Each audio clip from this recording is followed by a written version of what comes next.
Greetings, Erica here again for another week on power.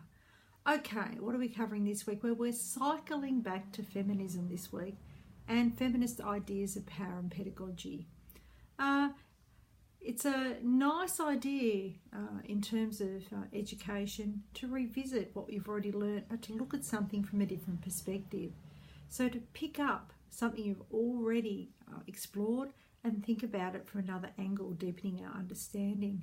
And so this week we're returning to feminism, and I hope that you can apply some of the ideas that you picked up last week on structure and agency to notions of power and feminism. Now, if you look at the Stanford Encyclopedia entry that I've referred to, it's got a really great first section on power and some theories of power. And it canvasses many theories of power from philosophy and sociology and political science. And it also describes different brands of feminism and how they think about power. And who would have thought there'd be so many brands of feminism? But there are, because feminism has, of course, a very long intellectual history, and a history of activism which goes with that.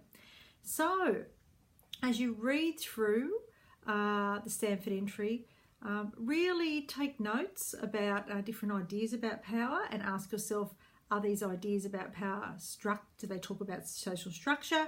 Do they include ideas of agency?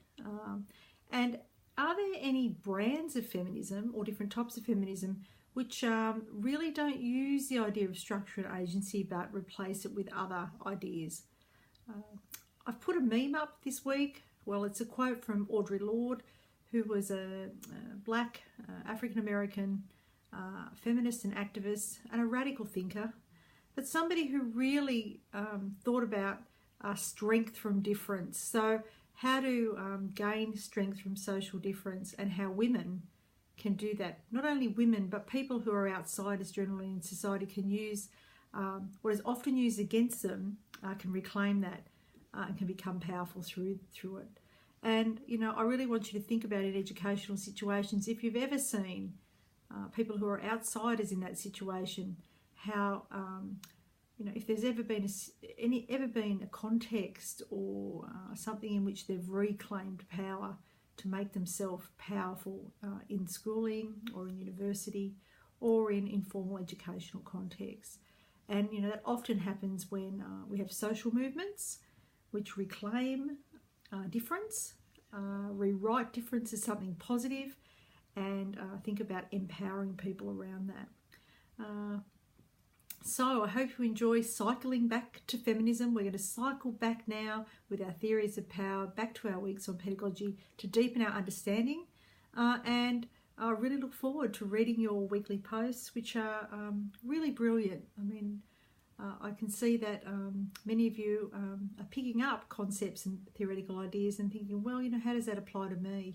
How could I find this useful in my life as an educator and as a student?